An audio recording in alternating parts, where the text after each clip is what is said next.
Hello विद्यार्थियों, कैसे हो? आशा करता हूँ बहुत अच्छी होगी। मैं सर्वेश कुमार और आप देख रहे हो आपका अपना चैनल खूब मैथमेटिक्स क्लास। आज हम आपको कराने वाले हैं संख्या पद्धति और उससे संबंधित बहुत ही महत्वपूर्ण प्रश्न जो पिछली प्रतियोगी परीक्षाओं में आपसे पूछे जा चुके हैं। अर्थात आपकी जो 5 और 6 को सीईटी की परीक्षा होने वाली है, एचसीईटी यानी हरियाणा सीईटी की परीक्षा होने वाली है, उसमें इससे संबंधित प्रश्न आपके पूछे जा सकते हैं क्योंकि आपके सिलेबस में संख्या पद्धति का टॉपिक दिया हुआ है। तो आइए देखते हैं क्या है आज का हमारा पहला और इस सीरीज का 11वां प्रश्न। अर्थात हम इससे पहले 10 प्रश्नों को कर चुके हैं। यदि आपने वो वीडियो नहीं देखा तो उसको भी आप जरूर देखें। इस वीडियो के जो डिस्क्रिप्शन बॉक्स है उसमें आपको उसका लिंक भी मिल जाएगा। तो आइए देखते हैं क्या है क्वेश्चन नंबर 11 33.33 अपॉन 1.1। तो सॉल्व करने के लिए ऊपर 2 अंक हैं दशमलव के बाद, तो नीचे भी 2 अंक होने चाहिए दशमलव के बाद। यदि हम दशमलव घटाएं तो यहाँ पर एक जीरो ले लेते हैं। अब ये दशमलव कैंसिल हो जाएगा, अर्थात 3333 बटे में 110 अब हमें मिल जाएगा। अब देखो इसको जब हम डिवाइड करेंगे तो क्या होगा, सबसे पहले तो ये 11 था, 110 हो जाए। अब 11 से इसको डिवाइड करेंगे तो 11 3 33। अब चूंकि अगली संख्या 3 उतारेंगे उसमें भाग नहीं जाएगा तो भाग टूटेगी। हम एक बिंदी लेते हैं यानी जीरो लेते हैं, फिर 11 3 33, अर्थात हमें क्या मिलेगा 303 बटे में 10। अब हम जानते हैं जब किसी संख्या के नीचे 10, 100, 1000 इस प्रकार की संख्या मिल जाती हैं तो नीचे वाली संख्या पर जितने जीरो होते हैं उतने ही पीछे से अंकों के बाद हम दशमलव लगा देते हैं। अर्थात जीरो कितना है, 1 है, तो 1 के बाद दशमलव लग जाएगा यानी 30.3 इसका आंसर हो गया। हम देखते हैं कहाँ पर है 30.3, बी ऑप्शन इसका सही है। अगला यानी 12वां क्वेश्चन देखते हैं क्या है, उसका सॉल्यूशन देखते हैं। तो 12वां क्वेश्चन दिया है हमारे लिए कि 7671 के समीपस्थ यानी इसके नज़दीक वह कौन सी संख्या है जो 38 से पूरी विभाजित हो जाए। क्वेश्चन नंबर 12 का सॉल्यूशन देखते हैं। 7671 को 38 से भाग करना है। सॉल्यूशन बिल्कुल आसान है। 38 से आप भाग करोगे तो 38 दूनी 76 होते हैं, अर्थात 2 बार जाएगा। 38 दूनी 76, 76 में से 76 घटाओगे 0 0, यानी अब क्या आ गया 7 हमने उतार लिया, 7 उतार लिया, अर्थात अभी संख्या में भाग नहीं जा रहा तो एक जीरो ले लेंगे। अब 71 हो गया। अब इसको भाग करोगे तो एक बार ही जाएगा यानी 38। आगे 2 से करोगे 76 हो जाएगा, ज़्यादा हो जाएगा इसलिए हम 2 में नहीं चलाएंगे। अब हम देखते हैं 11 में से 8 घटाएंगे तो 3 बचेगा, यहाँ बच गए 6 और 6 में से 3 घटाएंगे तो 3 आ गया। अब हम क्या करते हैं इन दोनों का अंतर निकालेंगे, अर्थात 38 माइनस 33। 8 में से 3 गए 5 और यहाँ पर कुछ नहीं यानी 5 बच गया। अब हम क्या करें, इस 5 को इसमें जोड़ दें तो अभीष्ट संख्या हमें क्या मिल जाएगी 7671 प्लस 5, 6 7 6 7, यानी 7676 ऐसी संख्या है जो पूरी भाग होगी और इसके बिल्कुल नज़दीक है। यदि हम 33 घटा दें तो भी मिल जाएगी, लेकिन हमें इसके नज़दीक की संख्या चाहिए थी, समीपस्थ संख्या चाहिए थी। अतः इसका आंसर हो गया 7676 और डी ऑप्शन इसका बिल्कुल सही है। अगला 13वां क्वेश्चन है, उसको देखते हैं। बहुत ही इंपॉर्टेंट प्रश्न है 13वां, थोड़ा समझने का है, ध्यान से समझें। 13th क्वेश्चन है, क्या कह रहा है, जब 2 संख्याओं में किसी एक भाजक का भाग दिया जाता है तो शेषफल 35 और 30 बचता है। यदि उसी भाजक से उन संख्याओं के योगफल में भाग दिया जाता है तो शेषफल 20 बचता है, तो वह संख्या क्या होगी। तो माना पहली संख्या a है, माना पहली संख्या बराबर a और दूसरी संख्या हम मान लेते हैं b। तो पहली संख्या में भाग दिया जाता है अर्थात a बराबर जो संख्या भाग करती है वह x है, तो x गुणा में k बार जाता है और शेष बचता है हमारा 35। सबसे पहले क्या बचता है 35, तो यहाँ पर हम 35 लिख लेंगे। दूसरी संख्या क्या है b है, इसमें x से भाग करते हैं, मान लीजिएगा ये m बार जाता है और शेषफल बच जाता है 30।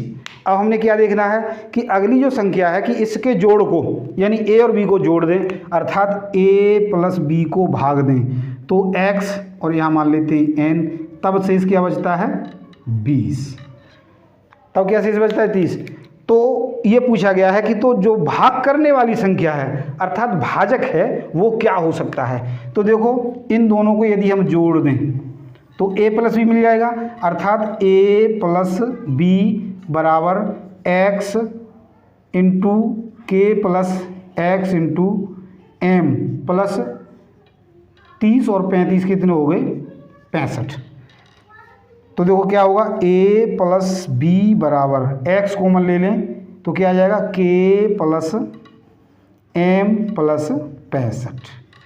अब इसको इसमें से यदि घटा दें यानी a प्लस बी बराबर x एन एक्स ले लें सॉरी एन एक्स प्लस 20 और इसको इसमें से यदि घटा दें तो माइनस पूरा माइनस माइनस ये कट जाएंगे। यहाँ पर क्या आ जाएगा x ये 0 होगा कॉमन ले लिया हमने तो k plus m minus n और ये बच गया प्लस के 45 अर्थात ये इधर आ जाएगा माइनस के 45 इक्वल टू एक्स के प्लस m माइनस n। अब देखो k m और n क्या हैं धनात्मक पूर्णांक यानी पहले हमने एक से भाग दिया तो k बार जा रहा है फिर m बार जा रहा है फिर n बार जा रहा है तो x का जो मान है वह क्या हो सकता है 45 हो सकता है तभी संभव है जब 45 हो। तो इसका आंसर हमें क्या मिल गया 45A। तो बिल्कुल आसान था घबराने की ज़रूरत नहीं है। अगला प्रश्न है 14वां इसको भी देखते हैं। बहुत आसान प्रश्न नहीं पूछे जाते हैं बड़ी परीक्षाओं में जो होती हैं तो उनमें से एक ऐसे ही प्रश्न पूछे जाते हैं। क्या है देखो 14वां क्वेश्चन है बिल्कुल आसान है। क्या है 1y3 एंड y6 11 से पूरी भाग हो जाती है तो y का मान क्या होगा। तो देखो 1 ये 2 है सॉरी ये 3 है और ये 6 है 1 3 और 6 बराबर क्या होना चाहिए y प्लस y अर्थात 10 बराबर 2y अर्थात 10/2 बराबर y यानी y का मान क्या आ गया 5। बिल्कुल आसान था तो यही हमारा आंसर हो गया y का मान बी ऑप्शन इसका बिल्कुल सही हो गया। 15वां क्वेश्चन है उसको देखते हैं क्या पूछा गया है 15वें क्वेश्चन में। देखो क्या पूछा है वह बड़े से बड़ा धनात्मक पूर्णांक क्या होगा जो n की पावर 3 माइनस n के रूप में प्रदर्शित यानी इसके रूप में जितनी भी संख्या प्रदर्शित होगी उनको विभाजित कर सके। इन चारों में से हमें बताना है। तो सबसे पहले हमें जो दिया है उसी को सारा लेते हैं n³ माइनस n। यहाँ पर यदि हम n कॉमन ले लें तो क्या बचेगा n² माइनस 1। इसको हम क्या लिख सकते हैं n और n² माइनस 1 का स्क्वायर अर्थात n a² माइनस b² बराबर क्या होता है a प्लस b और a माइनस b यानी वर्गांतर का सूत्र तो n हो गया। इसको हम लिख सकते हैं n प्लस 1 और n माइनस 1। अब यहीं पर ध्यान देने की बात है n³ माइनस n बराबर n प्लस 1 और n माइनस 1। देखो यहाँ पर हम छोटी छोटी क्या संख्या रख सकते हैं n की तो 1 नहीं रख सकते क्योंकि यदि हमने 1 रख दिया तो ये 0 हो जाएगा 0 होते ही ये सारा 0 हो जाएगा तो फिर हम 1 नहीं रख सकते n की वैल्यू 2 रखते हैं।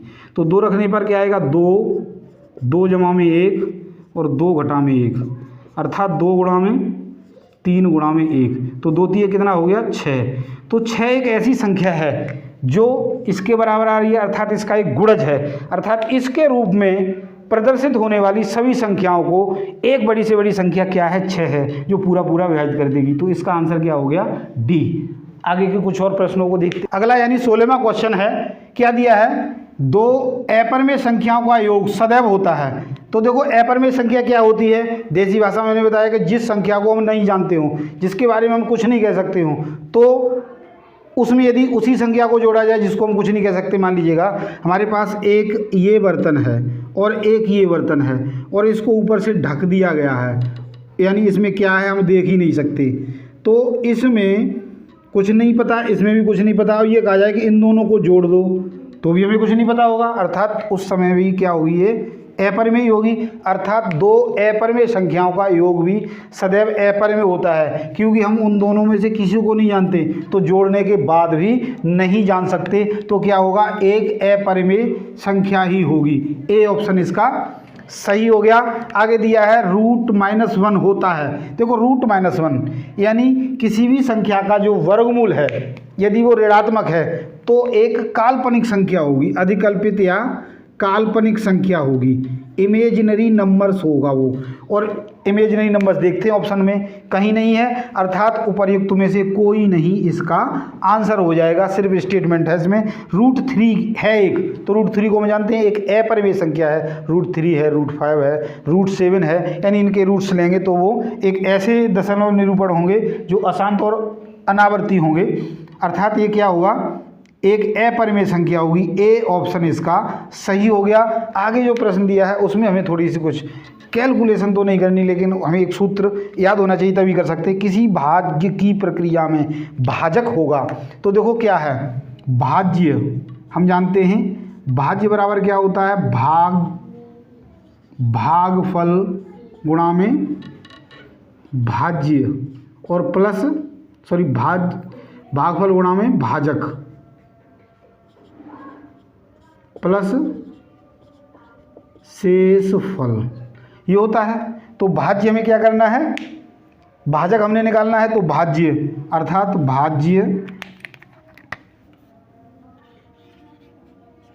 भाज्य माइनस ये जो शेषफल है इधर आगे माइनस का हो जाएगा शेषफल बराबर क्या बच गया, भागफल गुणा में भाजक, जो भाग करने वाला है हमें निकालना भाजक ही है, तो इसको यहीं ले देंगे, इसको इधर ले आएंगे तो क्या हो जाएगा बटे में भागफल, यानी ये यहाँ से उठकर इधर आ गया, तो उत्तर क्या मिलेगा, भाज्य माइनस शेषफल बटे में भागफल। अब हम देखते हैं कहाँ पर है, ये नहीं है, ये नहीं है, क्या देखो भाज्य बटे में, ये भी नहीं है, भाज्य माइनस शेषफल बटे में भागफल, यानी डी ऑप्शन इसका बिल्कुल सही है। अगला यानी 20वां क्वेश्चन है, स्टेटमेंट की तरह ये भी क्या पूछा गया है, 90 से 100 के बीच कितनी भाज्य संख्याएं हैं, तो गिन के देख सकते हो। 91 है 7 से कट जाएगी, 92 है 2 से कट जाएगी, 93 है 3 से कट जाएगी, और 94 है 2 से कट जाएगी, और 95 है वो 19 से कट जाएगी, और 96 है 2 से कट जाएगी, 97 ही किसी से नहीं कटती, 98 भी कट जाएगी, 99 भी कट जाएगी, अर्थात एक ही संख्या है जो 90 और 100 के बीच में है, अभाज्य है। तो इसका आंसर क्या हो गया, सी अर्थात 1। तो आशा करता हूँ आज मेरे द्वारा समझाए गए इन प्रश्न को आपने अच्छे से समझ लिया होगा। समझिए हमारी वीडियो को पसंद किया तो लाइक और शेयर जरूर करें, और यदि अब तक आपने हमारे चैनल को सब्सक्राइब नहीं किया तो सब्सक्राइब जरूर करें। आज के लिए इतना ही, कल आने वाली वीडियो में हम और इसके कुछ बचे हुए प्रश्नों के साथ फिर मिलते हैं। धन्यवाद।